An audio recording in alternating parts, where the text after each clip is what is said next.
It's Wednesday, September 7th, and yeah, second episode of the second season of Eckler's Edge here on the Yahoo Fantasy Football Forecast feed. Joining me, obviously, of course, is the man himself, LA Chargers running back Austin Ekeler.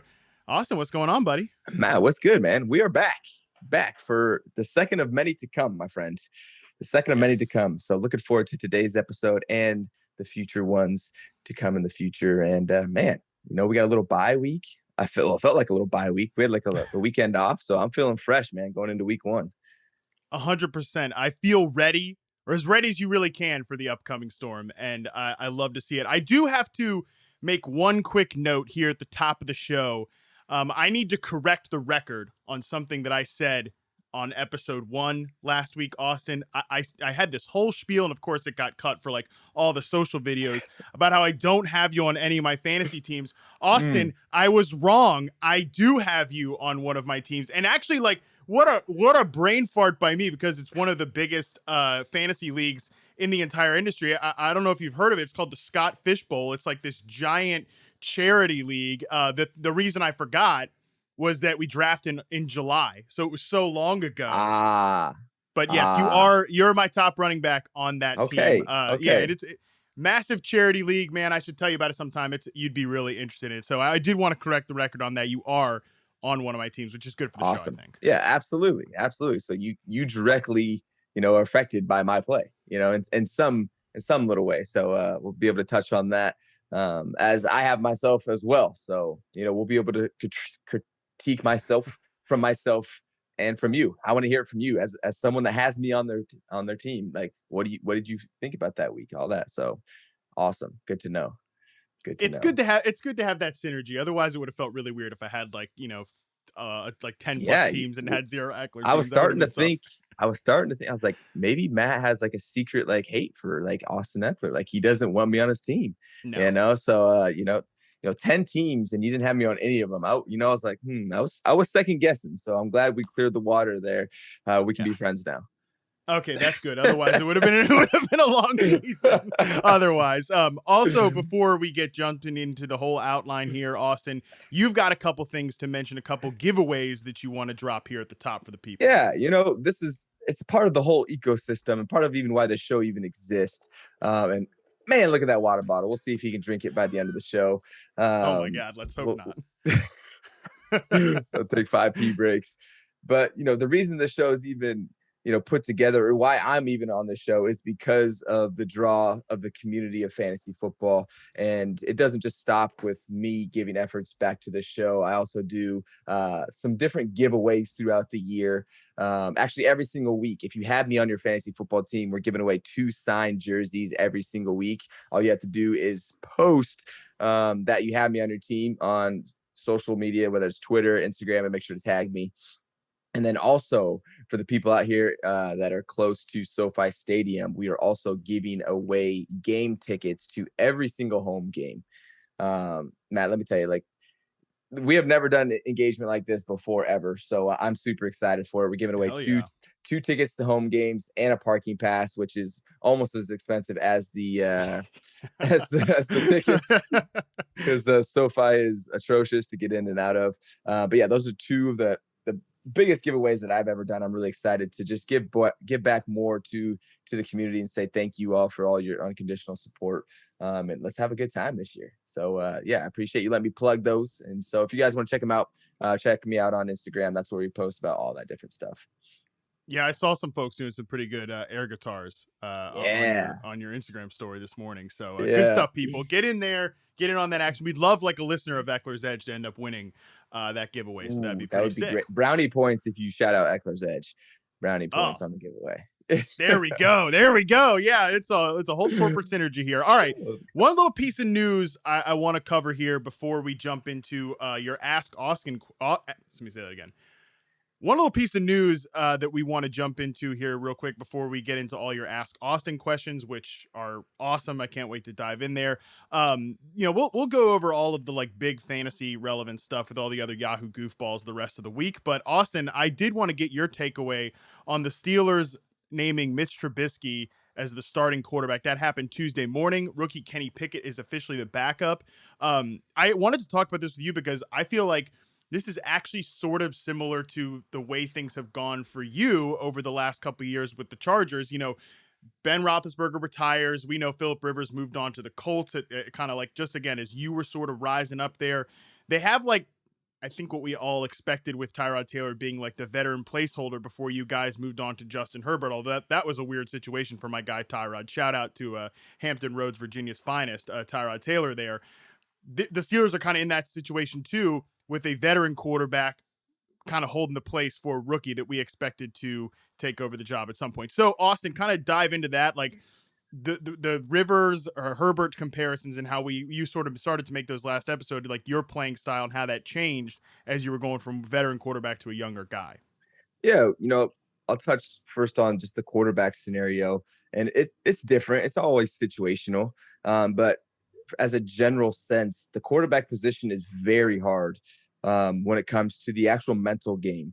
The mental game, I think, enhances the actual physical game, like being able to throw the ball, be accurate, know where you need to place it, high, low, back, soft, hard, all that stuff comes into account in the physical part. But what takes your game to the next level, which is what I saw with Phillip, was the mental part of the game. And that's something that takes time.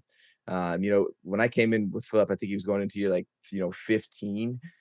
So talk about a guy that's been around the league a long time, and he knew every single defense because of the defensive coordinator. He's like, oh, I know the defensive coordinator. He was in Miami. He's with, this team this year. And this is what they're going to try to do to us. And he's bringing up stuff from back 2007 and things like that. And just like, wow, like this, like, it's like a masterpiece. It's like a master artist just going to work, painting this picture in your head of what's going to happen and how it's going to be executed and how we're going to protect it.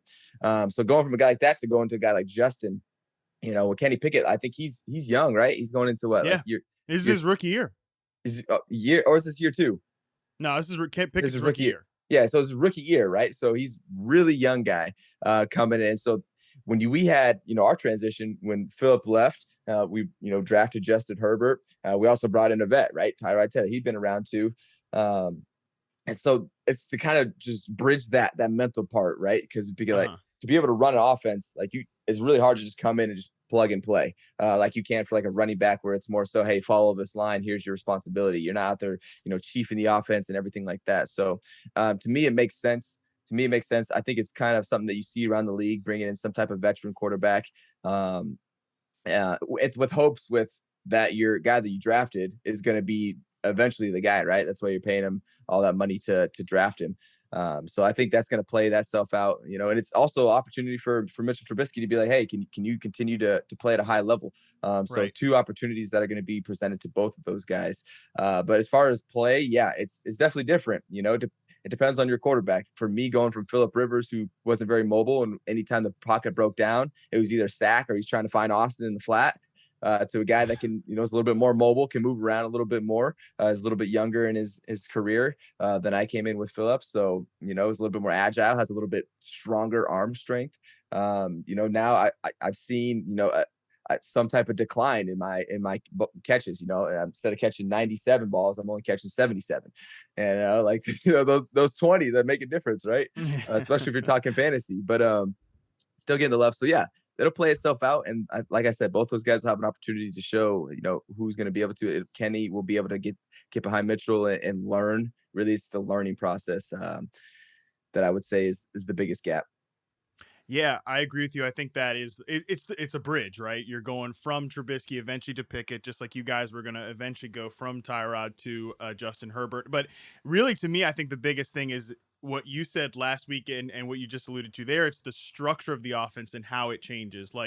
I've talked a lot about the Steelers on the podcast this offseason, and I just get fixated on weird topics. And to me, I think watching Ben Roethlisberger last year, and he's had a great career, but, like you said, lack of mobility. He didn't want to go under center. He didn't want to do a lot of play action. He wanted to turn his back to the defense because that's just where he was at that point of his career. I continue to think that these Steelers receivers, guys like Deontay Johnson, George Pickens on the come up, they're going to see a totally, especially a guy like Deontay, who's getting a lot of those pop gun targets last year. He could see some, targets further down the field, not just from Mitch, but also from Kenny Pickett as well. So I'm glad to hear you kind of back that up with your personal experience. Yeah, and just a little bit more to add on to that, with us, we brought in Corey Linsley, who's, a veteran center. And when you bring in a guy like that, he can also help take pressure off of your quarterback because he can now be making the line changes and the mic calls and things like that. And so it's a little bit less, off your quarterback. So that's also something to look at when you're seeing these new quarterbacks, like who's playing center for him. Is it a veteran that's been doing it for a while? Is it a new guy? So,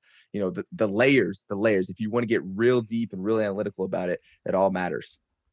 Oh yeah, 100%. I would say this: if you watched the Steelers' offensive line in the preseason, maybe next year that's when they add some offensive line talent. They got guys like James Daniel they brought in this offseason, but maybe they start to add a bit to that unit next year, sort of take the next step with Kenny Pickett going into his second year in 2023. All right, let's move into the meat of the show here, man. I mean, we said last week that we wanted to engage with our listeners. We want to start to build a bridge, a community between NFL players like Austin Ekeler and fantasy managers. And honestly, we were, I read most of the emails. Like, we were blown away by how many of you wrote in with not just questions, but good, interesting questions. And honestly, a lot of it, Austin, was just appreciation for you. Like, there were some people that just came in and was like, hey, Austin, just want to let you know, like, you were my fantasy ride or die last year. Like, you were my guy. I mean, that's gotta feel pretty cool for you to hear that from folks out there. Yeah, it does. And that's that's what I'm trying to do, out here. I'm trying to be the most efficient that I can for myself, and then it carries over into the community as well, right? I'm trying to lead a path that leaves a wake of motivation and value behind for others to also enjoy. And that's why fantasy football is such a perfect vehicle for that, because it's directly based off of my production as far as my character in the fantasy space. So yeah, I shout out to all y'all that just emailed in to say what's up, and we appreciate it. But hey, bring some questions. We want to hear them all. Yeah. And to those of you that did great, send in some questions. We're going to get into those shortly, and I'm looking forward to answering them. But I appreciate all the love. Yeah, let's dive in right now. Just as one disclaimer for the folks that sent Austin, like, hey, should I start this guy or this guy in my flex? Maybe not in the future, right? Like, I'll just say that off the top. But we did get a ton of really good questions, so let's dive into some of them right now. First one, this was actually a piece of news that dropped between episode 1 and episode 2 here. You guys signed Sony Michel to join that backfield rotation. You and I talked about Josh Kelly and his kind of performance in the preseason and sort of that competition going on at the RB2 spot there. This one came in from Justin. What's your opinion on Sony Michel signing with the Chargers? How are we feeling with the kind of another veteran guy entering that group? Yeah, we let go of, Justin Jackson, or we didn't sign him back, who was our, the guy behind me as far as just years of playing experience. And so then we had Joshua Kelly's going into his third year, and then Larry Roundtree's going into his second year. And then I think Sony Michel came available, and I think, the Chargers saw an opportunity to kind of solidify, our running back room. There's been a lot of competition going off like you said, for the number 2 spot. And then it's still going, it's still going. Yeah. It's an ongoing thing, which is a good thing, right? Guys are competing every single day for their livelihood, which is, in my opinion, the situation you want, because everyone's going to be giving it their all. No one's going to be relaxing, which you shouldn't anyway, but that's just an extra motivation factor. So Sony coming in, yeah, I got to know him a little bit better. Really cool, down to earth guy, which I like first. That's how I evaluate my teammates first, is like, what kind of person are you? Can I actually get along? Can we have conversations? He's been great in the meeting rooms. Obviously, he's won a Super Bowl, done all that stuff. So that's pretty cool to have his just mindset as far as just, hey, he's been there, done that. Like, how was that room? How was your running back room on that journey? Right now it looks like, it's going to be, Joshua Kelly and him right now as the number 2s. And I still don't know how that's going to play out. Time will tell. I know special teams will probably play a factor into that. And so right now there's kind of like an unknown for me. It's kind of the same as it was last year, right now, obviously I can only focus on myself, and we'll see how that plays out. Yeah, for me, man, I feel like Sony Michel is just a guy that kind of gets it done. Like, he's not super flashy, but he's definitely like a rugged player. And, he had some real moments last year, even in fantasy, right? Like, he had some weeks last year for the Rams where you wanted to start Sony Michel. Like, he was that kind of high-end backup. So I think it's a good signing by you guys. I mean, whatever, nobody cares what I think. But I think that, like, I think it's a good signing. And I agree with your notion there that, like, iron sharpens iron. So that will be a fun battle to kind of follow throughout the course of the season and get Austin's insight on. All right, this one comes in from Amon Stuber. Sorry if I butcher anybody's name here, but like, listen, it is what it is. I'm the same Do way. you have a do you have a second favorite NFL team that you support besides the Chargers? If not, who was your childhood team growing up that you followed and supported? Ooh, so we kind of talked about this in episode 1. So Matt, you probably know where I'm going with this, but I really did not watch the NFL at all growing up. Like it was not a part of it wasn't a part of my life. It wasn't a part of my family. That was not something we did. We watched a little bit of Nebraska play because my cousin coached there, but that was really the only football we ever watched. So growing up, I lived in Colorado. We were like, maybe every once in a while I would watch a Denver game if it was on, but really it wasn't until my junior year of college that I started watching the NFL. And that's the only reason because of that is because, my coach was like, hey man, you have scouts interested in you. Like you might have a chance to go play. Like I wasn't even focused on the NFL. I was focused on my education because I thought that's where my next opportunity was going to lie within. And sure enough, the NFL actually ended up presenting itself an opportunity. So right now I'm all Chargers. I've been Chargers. I hope I can stay as long as my career goes. We'll see how that plays out. But right now, yeah, ball gang. Man, I think it's funny that some folks on the outside that like don't know NFL players and would be kind of surprised that you guys don't. I mean, there's probably a handful of guys that like watch the NFL, like live and breathe just pro football and like dream of going there since the time they were, like conscious human beings as like toddlers or whatever. But not everybody is like that. I find that super fascinating. And I don't think most people out there would really even know that. Well, that's because people only see us on Sundays. Right. Like that's usually the only time they see us. Now that's why I'm doing this podcast to give you a little bit of insight of like, oh, these guys are actually real humans. Like they don't just work all the time 24/7. Like you listening right now, imagine if all you did was your job that you do and that's all you ever did. Because I feel like that's the perception that people have about NFL players, that that's all we ever do is football. And I wake up and I go to the gym and then I'm on the field. And then the off season, I'm on the field every day and I'm at the gym. Like, slow down. We are humans too. Like, like we go to work just like you do. Right. And so work is fun. Yeah, absolutely. But it still is work. Like it's still a drag. It's still a journey that we have to go through. And so when we get some downtime, a lot of times we're not watching football. We're doing other things that we like to do, just like you are. Mm-hmm. So that's good to get across that messaging. So I'm glad we could do the show. Yeah, exactly right. I mean, I tell the people this all the time. Like, you can love your job as much as you want, and I know you love playing football. Like, I love covering football. I love watching football, like charting receivers, all that stuff, writing, doing this stuff. But at the end of the day, like, if you're not on a beach, like drinking beer somewhere, you don't like always want to be doing. You don't always want to be doing your even job. if you did that every day, that would get old. That would get old. Yeah. So I actually learned this, and during the first time COVID ever started locking everything down, it was like 2 weeks. The government comes out, hey, for the next 2 weeks, everyone's got to stay inside. I'm like, oh, this is gonna be sick. I'm gonna play so many video games. I'm gonna hang out. Yeah. And so I played video games for like 2 weeks straight. And after that 2 weeks, they extended it to like a month and a half. And I'm like, this isn't as great as I thought it was. Like, I kind of want something else to do. Like, this is not very productive with my time. And I feel like I'm just kind of doing nothing and wasting my time. And I want some other thing to have so I can stimulate my other senses and things like that. So, man, so yeah, that it's the same thing with football. Like I absolutely love football. We go hard for 7 months out of the year and then get that downtime. And even during season, we have our downtimes where I like to do other things like this. So it's good. Yeah. I love how my favorite quote from episode 1 of this show was when Justin said, like, I live kind of a boring life outside of football, and I wish we had less downtime in the off season. And like everybody's different, right? Like I said, I bet for sure. There are some guys out there that all they want to be doing is football, like, and all they want to be doing is their job. But other folks is everybody's different, like, and that's you guys are people, just like how people are different. And so I think that's why we're doing this show, you said. So kind of sticking on you as a person, Austin, not a football player. Scott just wants to ask, what movies / music do you watch and listen to before you play, or just in general, if anything? Ooh, so I'm not much of a movie guy. I didn't really watch a lot of movies growing up either. So that kind of just faded away really early. But music, like especially before I play, I used to, when I was like in my first 3 years, listen to a bunch of like rock, heavy metal, just get super amped up. But then I found myself like having to calm down a lot. I was like, man, I get all super like amped up and I'm ready to go. And I'm like, ready to run through a wall. But then I'm like, okay, I need to calm down so I can actually focus. And so right now I don't really listen to music. What I do is a lot of just visualization. Like right before the game, I'll be in the locker room. I'll just be going through my steps.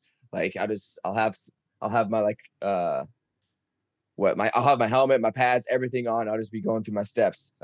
Is for different plays, just visualizing catching the ball. Justin's throwing me the swing route. I'm catching the ball. Boom, I'm getting upfield, make a guy miss. Get some more fantasy points. That's what I'll visualize. And so it's really kind of like a calming like ritual I go through. That's just like more so visualization, more so calm my inner self, because it's a really stressful environment.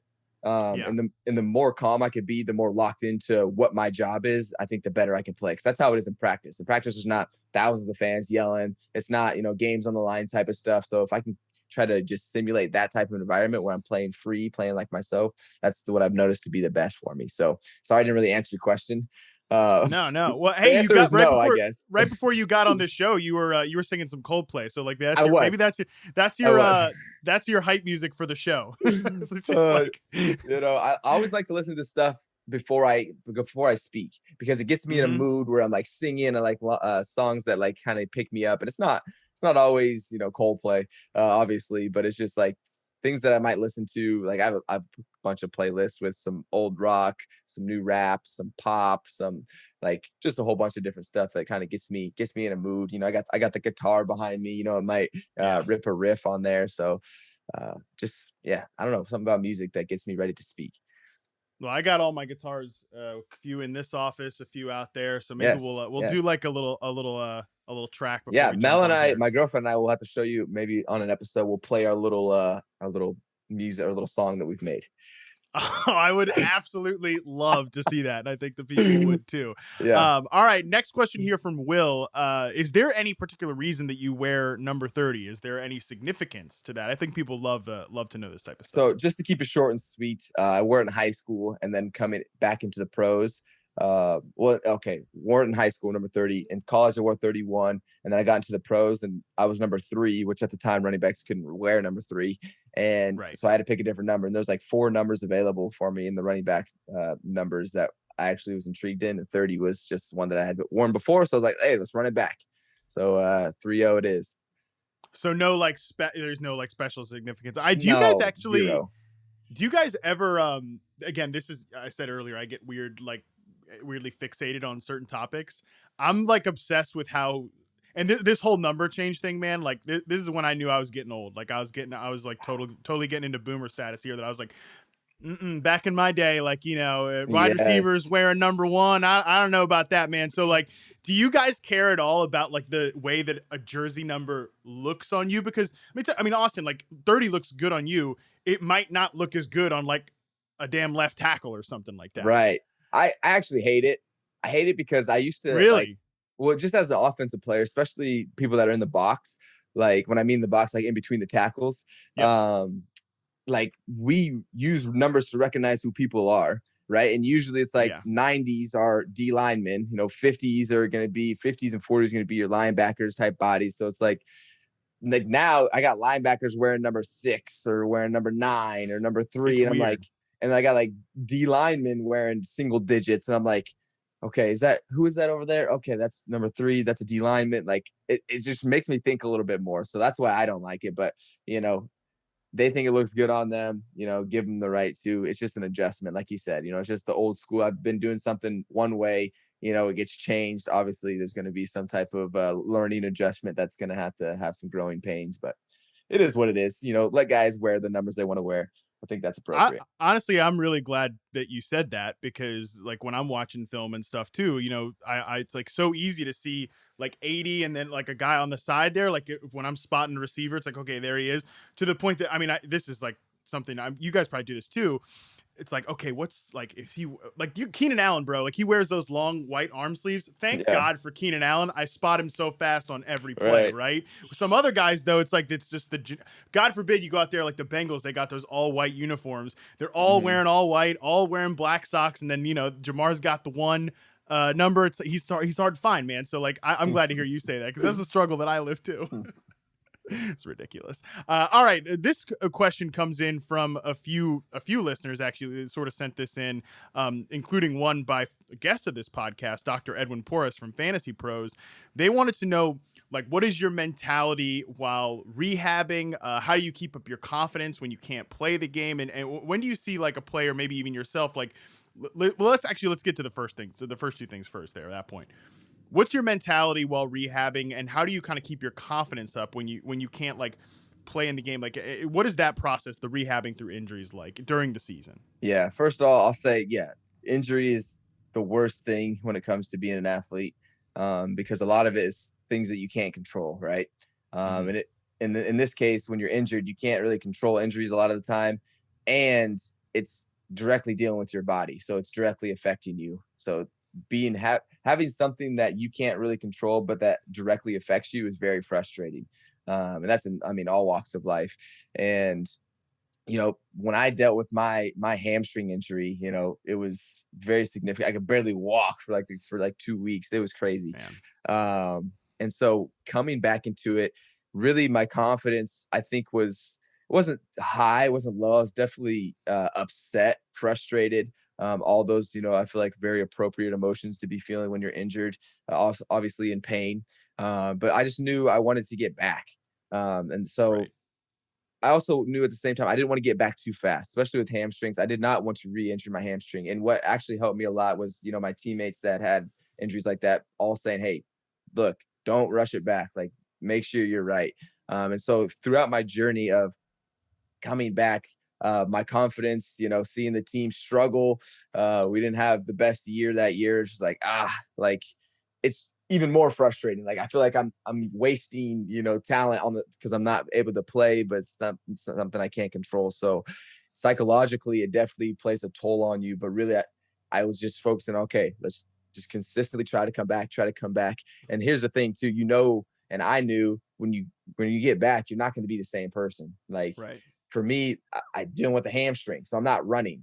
I didn't run for 2 months, right? 2 months of not running, and then finally slowly working it back. Really, it was just like, hey, we try to push the hamstring a little bit further every single day within its range. And so you just kind of limit yourself, but also live on the edge of, okay, what's the hamstring? How is it healed from yesterday or from last week to this week? Let's increase the range, let's increase the speed, let's increase the intensity of what your rehab is, and slowly do that to the point where you get back. And now I'm finally back. And now the way I knew I was back basically was like, okay, you doing a full practice, but on your own, right? It's on your own with a trainer. Like, okay, basically we're doing full speed cuts, full speed running. And in my head, I'm like, okay, I'm trying to like bust this thing again. Like, can this thing hold?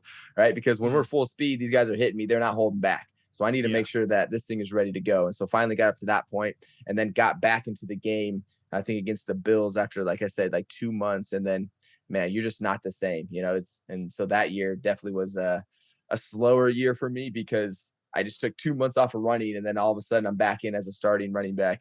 And so it definitely is the worst thing, and Yeah. especially significant ones to the lower body. I mean, and I hate to make you speak on like something that sucks, right? Like the injuries that no one It's enjoys real. that. But it is real, and like I think it helps sort of break down those walls like we were talking about, because I know that people on the outside just view like, oh, Ekeler is playing, like he's back, but like that's not true. I mean, like you Mm, said, you're a damn running back. You don't run for 2 months. Like just because the guy's back out there playing doesn't mean that he's 100%. Doesn't even mean he's close to 100%, right? Like, right. so you might be an entirely different player, an entirely different like person out Yeah, there with the absolutely. mindset part of it. Here's the thing, like, it depends on the injury, like, especially as a like a lower body sport. If there's any lower body injuries, yeah, you're definitely gonna probably see some type of drop off. Upper body, like, if I sprain my AC joint, I'm still gonna be able to go out there and physically run and do those types of things, which is gonna keep me in shape. It's gonna keep me just physically able to like continue to maintain my stamina and stuff like that. So that's something to just take in, if people, because guess what? People are going to get injured on your fantasy team. And it's like, what kind of injury is this? And that's going to help you decide, okay, is this person's someone that I should start right away when they're back, or should I, give them a week to try to, get back in a rhythm, things like that. Yeah, I always tell people like, hey, if you have a guy who's injured and you don't throw him out there in the first game and like he goes out and blows it up and is great, but he does it on your bench. It's like, okay, well, you, even if you didn't start him, like you can still feel good about that because you can kind of have that sense like, oh, he's back. And like, I feel pretty good. Yeah. I mean, you're not going to feel good about that because you're like, dang, I should have started. You're going to have that I'm regret. trying to give a silver lining here, Austin. I'm trying to give them some perspective on how they can feel pretty good about that. Right. All right. We're about to do our interview here with Cam Jordan of the New Orleans Saints. But before we do, I do want to have our little As the AFC West Turns segment here. We talked a lot about the Chargers, obviously. The two big games, though, for the other two teams in division. Well, the other three teams, you guys are playing one of them. The Chiefs have a game against the Cardinals. That should be pretty interesting, seeing how they like change their identity post Tyreek. But I did want to ask you about the Broncos and the Seahawks game, mostly because don't know if you've heard this out there, people. The Broncos have a new quarterback. He also happens to be playing his former team in Week 1. You've never had to experience this because you've been playing on the same team your entire career, which is awesome. But the concept of the revenge game, I joke about like, oh man, revenge games, this should be fun. But then you do get some guys like Steve Smith. I always bring it back to him when he played the Panthers. He's like, I'm going to leave some blood and guts on that field. And I mean, he ripped him up. So, maybe that's out there. So are revenge games real? And how do you feel about the Broncos now that they've brought in this big time quarterback? I would say that it's situational, but I would say at the same time, it's always real in one way or another. Even if there's bad blood, if there's good blood, if it was on good terms, bad terms, there's going to be some type of like, hey, this is what you're missing out on type of feeling, that you want to, instill in them, and I think that does add extra motivation. We have a lot of reasons to be motivated in this game, and little things like that are kind of rare that pop up every once in a while, I think is definitely one, because we're competitors. Like we want to show you that you messed up by not keeping me. So just in the sense of being a competitor and actually trying to be the best player that you can be, you're going to have that type of feeling. And that's even on, for teams that don't even have you, right? You want the world to know who you are, but definitely for a team that has had you on the team and they didn't, for whatever reason, re-sign you or extend you. There's definitely that revenge game. That's for sure a thing. One example, actually, it sucks to say, but Adrian Phillips last year for the New England Patriots, he was with us. We didn't resign him, and he had like a pick six he had 2 picks, and one was a pick six. And so I knew AP, man. This man, shout out to AP. He's my guy. Helped me out when I was younger. I know he was just in the locker room probably going crazy after the game. But yeah, it was that like, man, AP, man, tore us up. So I've been on the other end of that wrath, so to speak. Yeah, I feel like guys who have like that chip on their shoulder. I mean, look, I'm sure Russ has a chip on his shoulder, but he's also like he got a huge new contract from the damn Broncos. He got a big trade to go over there. Like there's clearly, even if the Seahawks maybe lost their belief, there's someone else that has that belief in you, right? So I don't know. That is obviously going to be an interesting team to follow all season. But you guys have a big game coming up with the Raiders, who, they've made some changes as well. New organization, new coaching staff there, new front office there with Josh McDaniels and the boys coming over from the Patriots. But of course, the big marquee addition is Davante Adams to the offense, right? I mean, Davante Adams, in my opinion, I might know a few things about wide receivers, but in my opinion, he's the best receiver in pro football. I think he's right up there. It's a huge addition to the offense, but how are you feeling about this matchup going into it? And any like game specific goals for you, or is it just getting off to a good start in the season? I mean, that's a good goal to have. Absolutely. Yeah. And I feel like everyone has that goal. But really as an individual, it comes down to me, like I say all the time, being as efficient as I can to keep us moving. Right. I feel like, I'm going to be the one besides Justin who's touching the ball the most. Right. So I have to be efficient. I have to keep us moving. I want to be vital to us moving and scoring points. And so at the same time, I'm trying to get in the end zone myself, right? Like just as an offensive player, as a running back, trying to do everything I can to make sure that we're putting ourselves in the best situation and making plays on top of that. If we can do that, I think we're gonna have a great opportunity. It's gonna be a fight. It's the NFL. It's every week is a fight. But that's why we sign up. That's why we love this game so much. So I'm looking forward to it. Man, this still division, like I've said, is going to be a fight. Like, the Broncos add Russ, the Chiefs are the Chiefs, man. That they've won a Super Bowl recently. Patrick Mahomes is still at the peak of his powers. Like, I think the Chiefs have really already kind of figured out this new identity. They saw it a little bit. Obviously, they lose Tyreek. That's a big presence, but I can't wait to watch all these AFC West games, starting with this one here. I mean, Raiders at Chargers. That's gonna be a pretty big banger for you guys to get the season started with. Yeah, I mean, it doesn't get much better than that if you're, an AFC fan, especially for, just if you're a Chargers fan or a Raiders fan. Like it's like one of the longest rivalries, for the Chargers. And so, the Raiders and the Chargers fans don't really get along. So it's a perfect one to open up with to get some good energy in there. That's what I'm looking forward to, some good energy in the stadium. And hey, if you're a fantasy fan, Austin, these teams, a lot of good offenses, a lot of points will be scored. That's the type of game environment that our people love to see out there. All right, Austin and I are going to take a quick break, and when we get back, we will welcome in Saints star defender Cam Jordan. All right, now welcome to the show, Saints star defender Cam Jordan. Cam, what's going on, buddy? How we doing? I'm good. I'm always intrigued on intros. I like the defender. Defender works for me. Defender? Yeah. Well, do it all guy. That's what I'm saying. Defender just transcends just a regular defensive end. Like, I'm a defender. Like, I force fumbles. I got probably more pass deflections than most DBs. I got like 56, 57 pass deflections. That's got right. a whole lot of sacks. So, it's great. Yeah, you don't want to be confined to, the misconceptions about just playing DN, like, or linebacker or things like that. Yeah. But I just want to say, welcome to Ekeler's Edge. I appreciate you, man. Just a little about the show. We talk fantasy, we talk life, we talk ball, we talk, motivation, a little bit of everything. So I appreciate you coming in and joining us today. Man, I appreciate you having me on. Don't talk fantasy with me.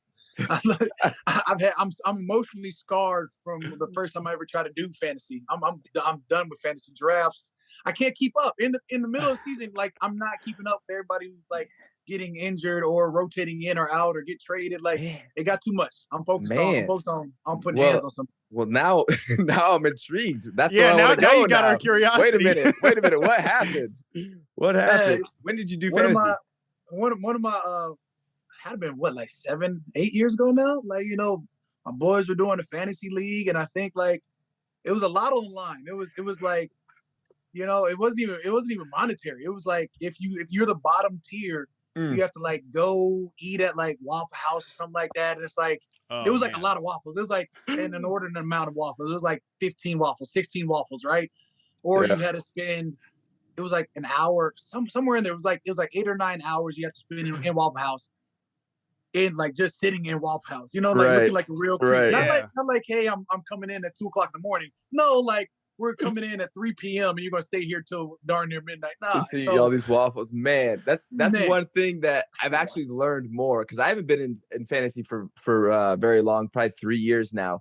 And being in first is great, but I've heard not being last is actually what you're playing for a lot of these guys. I'm fighting not to be last. Like, as long as I don't end up last. Right? Because a lot of these guys have punishments. I was listening to a guy the other day. I was talking to him, and for them, whoever gets last has to dress as a Boy Scout and go do a lemonade stand at the choice of the rest of the group. That's what I'm saying, bro. Like, it's great to be in the group unless you're not doing what you're supposed to do. Like, you're supposed to be rotating. You're supposed to have an IDP. You're supposed to be able to like rotate your healthy players with your hurt players. And somewhere in the middle of the season, I'm not doing that. Like, I'm focused on being healthy myself and whooping somebody. Yeah. No, it's a lot. It's a lot for sure. Well, I appreciate you sharing that story with us, though. Wait, so Cam, did you have to go to do the Waffle House challenge? Yes and no. I think like, because it was like bottom three. I think I was like the third from the last. So I think I had to go there for like an hour or something like that, and I had to eat like it's like two entry waffles, and then for however many hours you're in there, it's like a waffle and knock off 30 minutes. So it's like you had to eat like plus 16 waffles after the initial 2. It gets gross. You know what I'm saying? Like, for sure. You love waffles until waffles start devouring you. Yeah. And everybody knows that when you go to Waffle House, it's not just about the food. It's about the environment, what's going on in there. So like, if you're in there for even an hour, you're going to see some things, man. We've all seen truck drivers come through, the family of 17, you're going to see all walks of life come through, and it gets interesting. But also, I don't want to be there for more than an hour and a half, 2 hours tops, 3 hours. It's a long time. You press that eight button. It's different. And you got it's not like you can just be like, oh yeah, I went. No, your boys are calling you like, hey bro, you FaceTime in, check in on you. It gets weird. Weird vibes. Yeah, it's a weird thing. You're in the Waffle House for that long, the windows start fogging up. It's a whole thing. Well, Cam, I appreciate you telling us that story. That alone is good enough fantasy football content for you. I want to talk a little bit about the Saints coming in this year, man. Like, Austin and I just talked about at the top of the show, like sort of the transition from Phillip Rivers, now on to Justin Herbert. They had Tyrod Taylor in there for a minute as well. You guys are definitely undergoing a lot of transition here in your 12th season, man. So talk to us a little bit about the Saints and what's the vibe around the team right now? See, the beautiful thing about it is the world perceives us as going through a lot of transition. Like, oh, new head coach. Actually, it's just my defensive coordinator I've been with the last 7 years. Like, hey, you're like, who's going to be a DC? We've had a D-line coach and the DB coach sort of take up that helm. So we're still sort of running the same things. We've got the same foundation. In terms of players, you leave, you have Marcus Williams leave, but you sort of can't replace him. He goes off to the Ravens. But then you bring in, guys like Marcus May and Honey Badger. You have guys that you can always rely on our defense. We get a healthy Mike Thomas back. You're right. The transition is real for our team getting healthier. I mean, Mike Thomas comes back healthy, and he's a dog, absolute animal. You draft Chris Olave, and then you bring in Jarvis Landry. We go from, our wide receiver room being one of sort of the weaker units that we had on the team to now being one of his strengths. Transition is, things got nice. Love to hear it, man. It's so much to be, I guess that's just not said enough about the transition of having the same type of guys around you, the same, scheme and things like that, where it's not a whole new type of learning. So you can build off of what you already know. And then I think it helps you be even a better leader as well, because now you know what to expect, you know what the standard is. That's kind of where I wanted to ask you next, because I know, you're captain on your team, right? Just how would you describe like your leadership and how you lead with the Saints? Man, as you know, I feel like in the league, like it's weird to say like, yeah, that's my captain. You know what I'm saying? Like you can't really lead grown men. You know what I'm saying? Like I'm headed to the front of the line anyway towards this battle. But it's like as a grown man, captains is a title. I think that who we are as people speaks leaps and bounds way beyond just a title that is given by your peers, which is a phenomenal nod. By teammates thinking that I'm a leader of some sort. To me, I'm going to be the same person regardless. I mean, I'm in there charging the group up. I'm trying to put hands on offensive linemen. I'm trying to get real filthy in the backfield, which may not be good for you, but you know what I'm saying. As a defense, we love to see it, because what we have is what defense really has to play on is fear. Like we don't want you to be like, oh, we're just going to run around them. Like that boy Cam on that edge. What we going to do is try to run through these guards and tackles before we get to this edge. And that's what we love to do. So as a leader, and it's literally just that. I come to work with two hands every day, and I'm trying to bless somebody. You know what I'm saying? Like my guys know I'm never trying to get off the field. I'm like a little kid, man. When it comes down to, hey man, we're gonna do this rotation. I ain't come here for all that. You remember high school, we were playing offense, defense, was still on special teams. College, there was no such thing as coming off the field. Man, if there's 100 snaps, I need 100 snaps. So I take that same mentality to the league. I mean, whatever's there, I need it. I love it, man. The one play you not there, all of a sudden that's when he starts quarterback. You do that 9-yard drop and start patting the ball, and you're like, oh, now you want to do this? I've been getting play actions all day. Just roll 2 boots, and now you gonna sit in the pocket? Man. I'm there. Gotta be there. I love it, man. I love it. Yeah, that's awesome. We love to hear that. We love talking about mindset on this show. Cam, one thing we wanted to ask you about was the Saints-Falcons rivalry. I feel like it sort of gets under discussed in terms of great rivalries. Austin and I were talking about the Raiders-Chargers rivalry early on in the show. Like, you got like the Saints fans. Wait, can we just reverse this? Is there a Raiders-Chargers? Is there a Raiders-Chargers rivalry? I know that the Raiders and the Niners can't play no more. Like they were for like years without playing each other. That's a whole other thing. That's I don't even know if that's a rivalry. That was a bloodbath. in probably like the literal sense. Like I think some people got stabbed or something like that. It was like literally chaos. Bro. Yeah, it's the same in our games, man. It's straight chaos. Like that's how it's been. Underrated. Yeah, that's how it's been back. I mean, more so back when we were in San Diego before my time.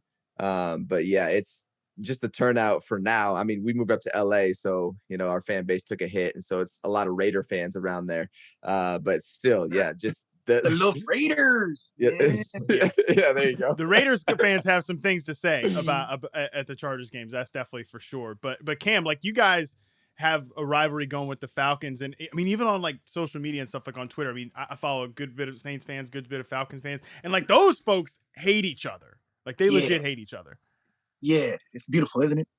I mean, they're the Falcons, you know, the Falcons. There's a lot of names you can throw out there that just sort of stick, and it sounds great.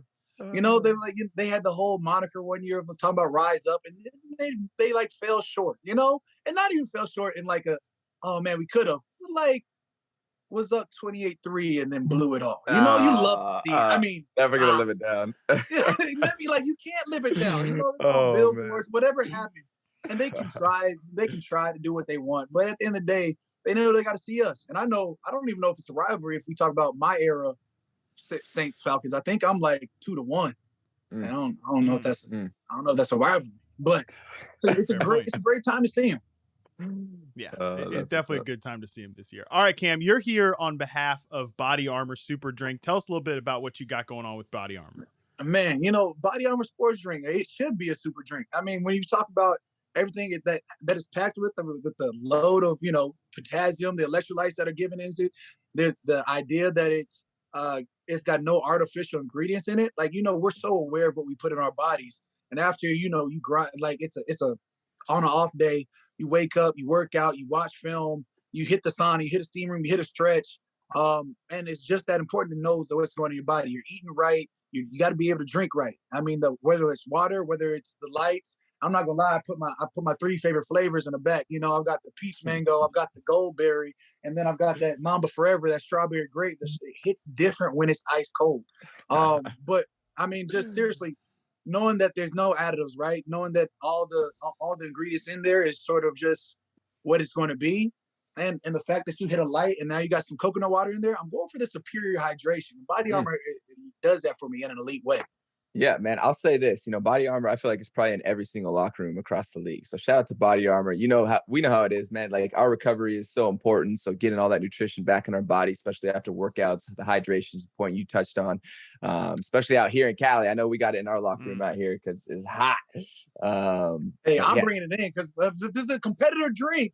But I'm just saying, sometimes it's like in practice, it gets like too sugary. And when it's too sugary, that's not what you want. You know what I'm saying? Sure. Like, in high school, it's what I wanted. I didn't know any better. I know better, so I do better now. There you go. Hey, we're all getting up there. We're all veterans of the game at this point. You guys definitely down there in Louisiana too. There's some real heat. There's some real heat down there. So yeah, you're gonna need. Just bring a straw with you. You go ahead. You drink your water through the air. It's hot and sticky out here. Yeah, no kidding. Hey, Cam, really appreciate you joining the show here on Ekeler's Edge. Just was awesome. We could talk to you for an hour, but we really appreciate it. Good luck this season, man. I'm excited to watch that defense this year. Hey, man, I appreciate y'all having me on. Y'all stay blessed. Likewise, hopefully brother. We see y'all in the playoffs, bro. I say playoffs, Super Bowl. So, you know, it is. Let's get it done, man. Let's go put on a show, huh? Yeah. Let's do it, brother. You gotta take it easy. All right, that was awesome. I mean, Cam Jordan, you could talk to that guy forever. What a superstar. Love to see it. Austin, episode 2 in the books, man. How we feeling? In the books, man. Like I said at the beginning, man, I'm looking forward to more. I appreciate you. You know, I appreciate our guests, and I appreciate the staff. You know, they don't get a lot of love, but everyone that puts this together, and then you yourselves, your listeners, like, we don't have the show unless we have you as the community. So appreciate all of you, and looking forward to, you know, scoring some points, finally getting the season underway. And we'll catch y'all next week. I'm glad. I mean, this is how you know Austin is a good guy and a real star on and off the field. Is he thanks, you know, the behind the scenes folks. Because I mean, Austin and I, we show up, we talk, and then we stop, and it's like, whoo, great show, Austin. Good job. High five to you. High five to me. We feel, shout out to us. We feel great. Then their work just begins. They have the real hard job. Right. So you got to make in all absolutely. walks of life. Thank the behind the scenes folks, because that's how things really happen. Not just the pretty face like Austin Ekeler and the other guy, me.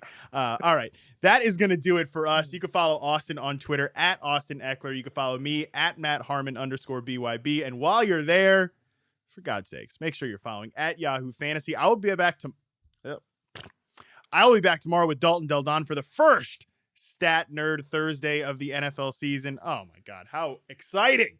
Until then, we're out.